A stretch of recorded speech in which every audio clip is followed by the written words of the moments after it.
Hey everyone, welcome back to Land Investing Online, where we teach students how to profitably buy and sell vacant land. This is the simplest, least competitive, and most profitable sector of real estate. For more information, visit landinvestingonline.com to join our free Discord. Tons of successful investors in there. Come learn from the best. Again, guys, I'm Daniel Apke, joined by my brother and business partner, Ron Apke. Welcome back, Ron. Hey, Dan. Good to be here. Today, we're going to be talking about negotiating with sellers. This is also a hot topic. I know I say that pretty much every episode, but negotiating with sellers is something that takes a lot of time. I'm excited to hop into this. I think we have a lot of experience with this. I think it can bring you guys really good value, whether you're land investors or just looking to negotiate better as entrepreneurs. But before we get started, let's get a question, go over one of our questions from one of our members over at Land Investing Online.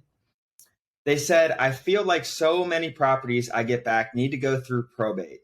Some good deals and some not so good deals. For these good deals, what do you guys typically do with these? That's a really good question. I think we've had a similar question like this, but I like going over this again. I think with Ashish, we might have talked about probate a little bit. But that's the tax episode. I might have a different answer here.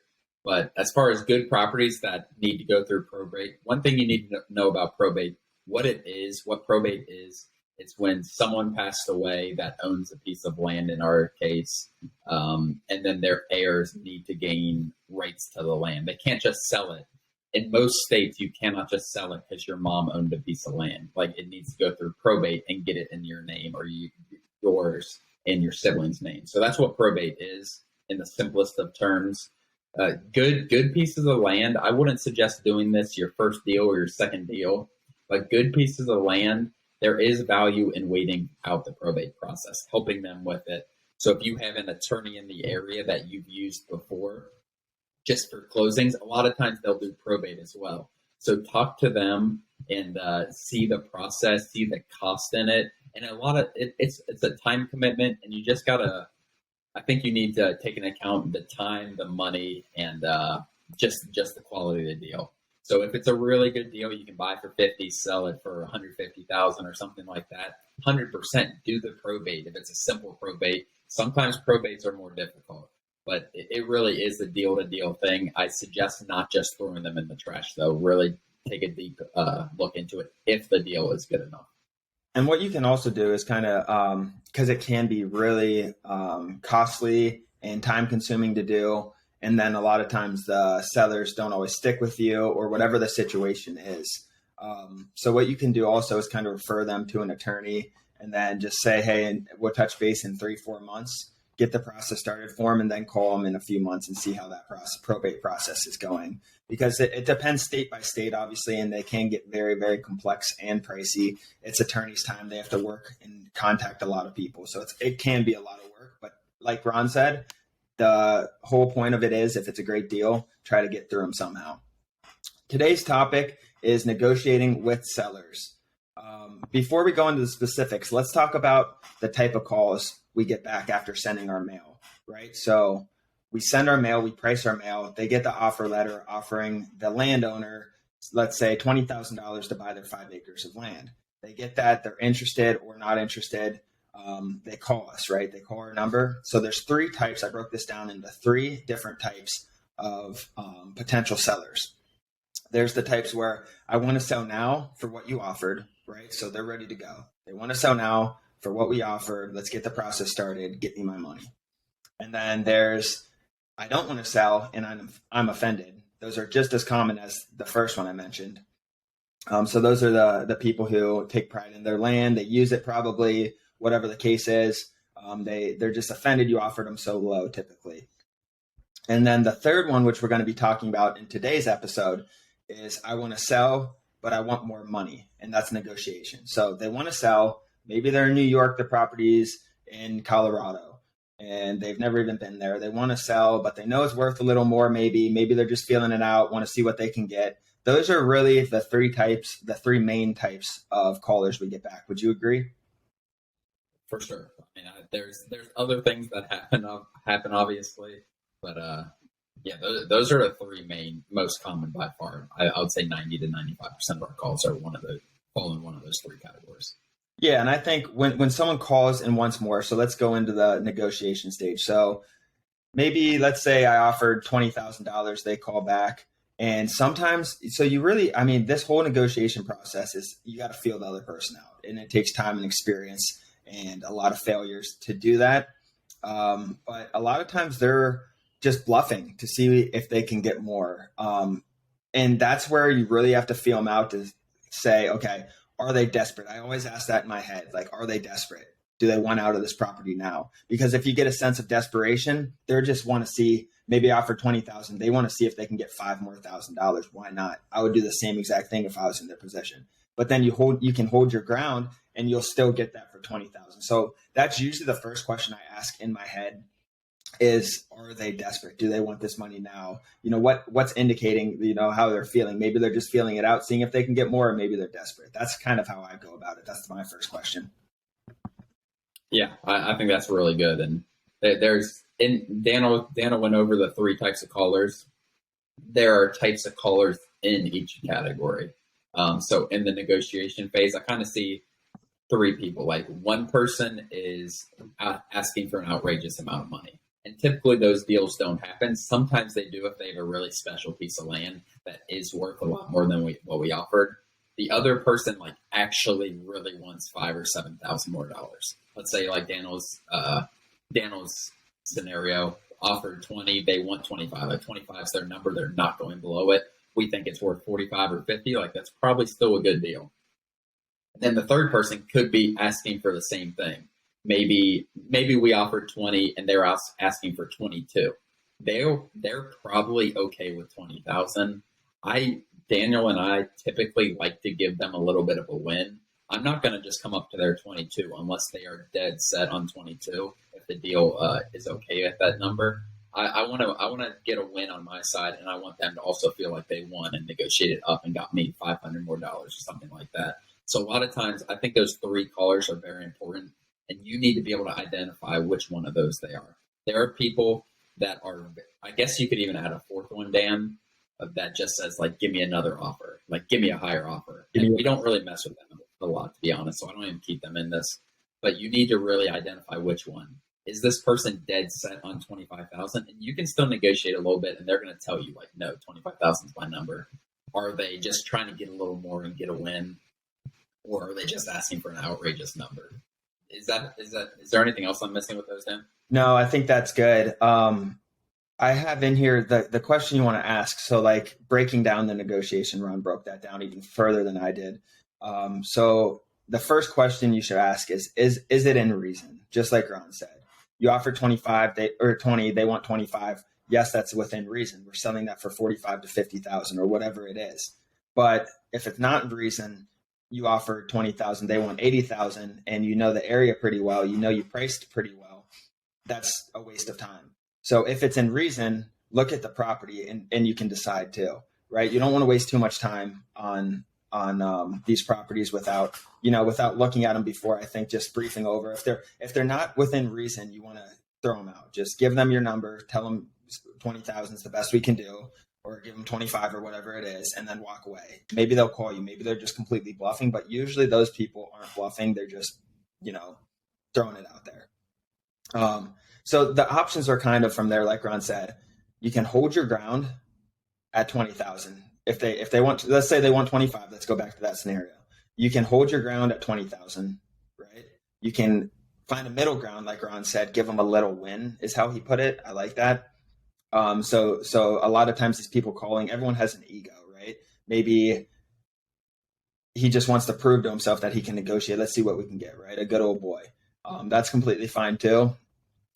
So that's kind of finding a middle ground. And then the third option for that would be just going back up to their 25,000.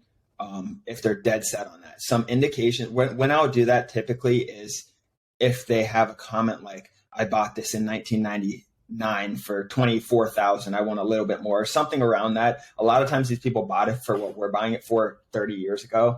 And they're like, I'm not losing money on this, period. Like, I'm not going below 25,000. That's what I paid for it. I'm not losing money. And that's sometimes when I'll go up, because I understand that they're stuck on that number. What do you think about that? Yeah, I mean, for sure. I don't think you just want to jump out of your seat and like, even if you know it's worth 55,000, you do not want to jump out of your seat when they say 25,000. Say, yeah, that's fine. We see this all the time, and this has been a hot topic because I see people lose deals when they just get too excited about it.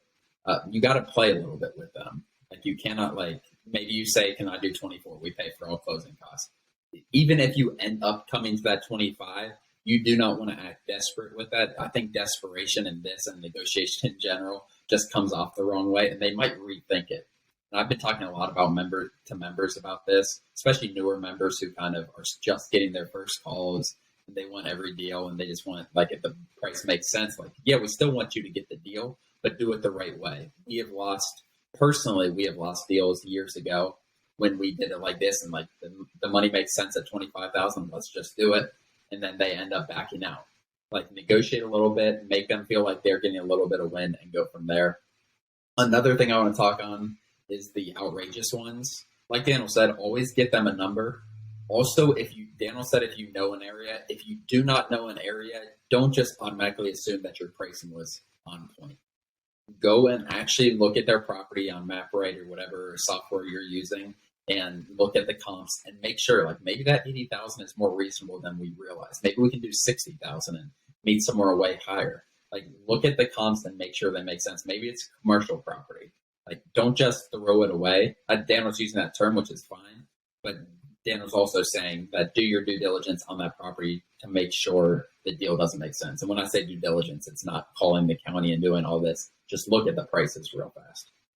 Yeah, we've had all those scenarios happen to us too. We've had where we offered extremely low and came up significantly because it had attributes or a pond, or we priced the biggest thing is pricing the county correctly, right? If you underprice the county and you get some callers back who want to sell and you underpriced it a ton and you just didn't know what the real retail value was, you got to do that due diligence because you can get those properties at times. Sometimes it's not as far-fetched as you originally think. But what you can also do is if you're in one of these situations where they say they want 27,000 or 25,000, you offer 20,000. I sometimes like to hold my ground because depending on how I feel about them, I sometimes like to hold my ground, and that way everything stays open, right? I don't close it out. And once you go to 25, you can't go below 25. But if I hold my ground, I can always go up to 25. So hold your ground, see how they react, feel it out a little bit. Maybe they say you're going to call it later or call back later or talk to their son or daughter or whatever it is. We get those a lot. But I think the biggest thing is just hearing their reaction, feeling it out, and maybe even ask them, like, what number would get it done right now before I get off the phone to send in that purchase agreement. And you can even play it off like, listen, my pricing guy or my manager, or whatever you want to do, won't let me go all the way up to your number if you don't want to go up there. And just be like, the best I can do is, and give them a number. And see, I like to close purchase agreements over the phone as soon as possible because the more time you let go by, the less likely you are to get that purchase agreement. Yep, I agree. And that's what we teach our salesperson to. Like, we need these purchase agreements fast. Like, we want to close these on the phone. One thing I want to say is make sure you are actually asking questions and listening to the seller. I think it's really important. So when you're purchasing real estate off the market, obviously you have these sellers call in who are interested, but you also want to ask them about their property, about what they've done with their property, show interest and build a little bit of a relationship, because this is going to help your negotiation and make sending that purchase agreement so much easier for them. If you just build some kind of relationship where they can trust you a little more, because it is a trust thing. They want to know that they're getting their money in whatever 2 to 3 weeks or so. So build that relationship, ask questions, listen to what they're actually saying. And like Daniel said, it's hard. It's so much feel when you're negotiating with them that it's hard to fully kind of explain how the process goes. So feel them out, and it takes time. Like, your first negotiation call is not going to go as planned or as we're saying right here, but it takes practice and time, and you'll kind of learn what works and what doesn't work.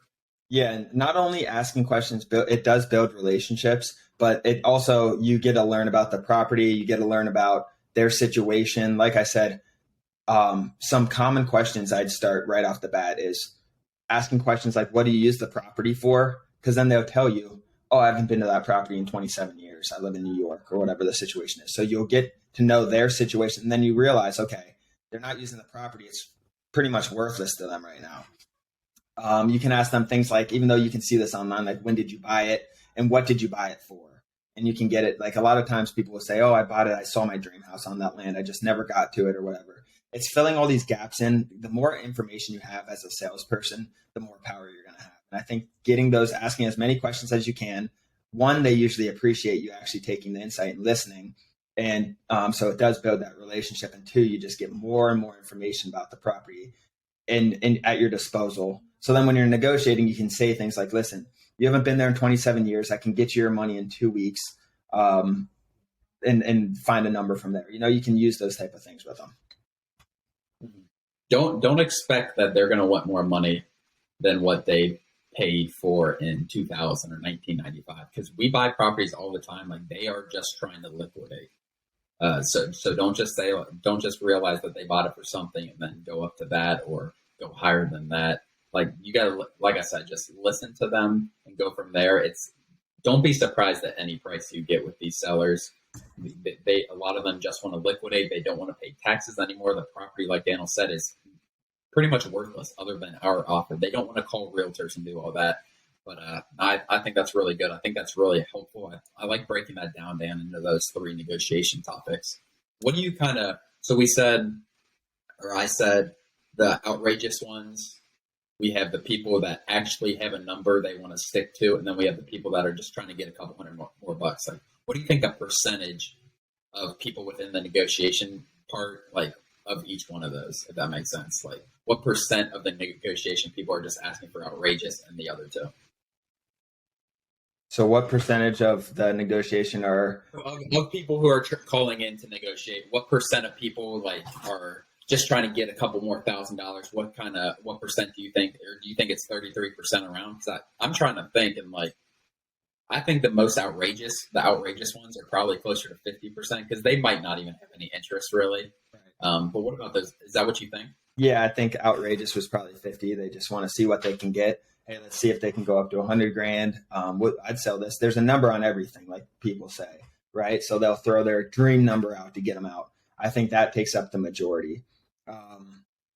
It's interesting. Like, if it's just the whole question, if someone wants $25,000 and you offer $20,000, like, it just has me is that 5,000 really going to make a difference? It's just so hard to always tell. But I think they're pretty much split in half. Like, half those people will stay at the 20,000 and they're asking for 25, and half of those will actually pretty much stick their ground. They're not taking a dime under. And you can get the feeling, like, we've done a lot of work in certain areas. These people call us and they're like, I'm not taking a dime under 25,000 or whatever it is, if it's in the South or whatever.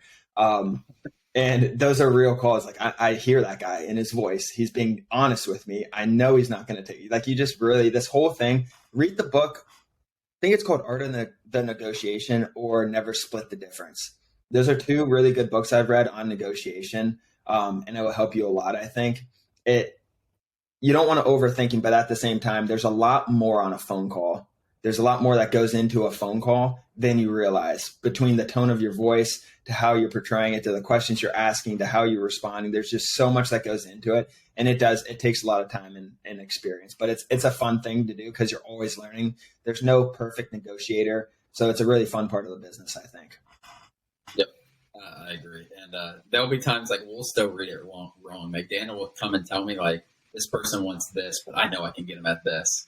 And he'll just be dead wrong. He'll call them back and, like, no, never mind. This person is sticking to this number. So even no matter how many times you do this, like, you'll still read them wrong. And there's always a way to get out of the situation by get the deal. But I think that wraps it up, Dan. I think that's pretty good. I think that's helpful. I agree. So to wrap things up, the biggest thing is, if you're close in numbers, get the purchase agreement as soon as possible, because that $2,000-$3,000 difference is not going to make a difference if you're selling for 50 grand. But not getting that purchase agreement and making that $27,000 profit will make a difference. So get the purchase agreement. Other than that, guys, I hope you enjoyed. Comment on our YouTube channel. Let us know what you think. I'd love to hear everyone else in the community, their negotiation tactics. But thank you guys for joining. Visit landinvestingonline.com. Join our free Discord. Ron and I are involved.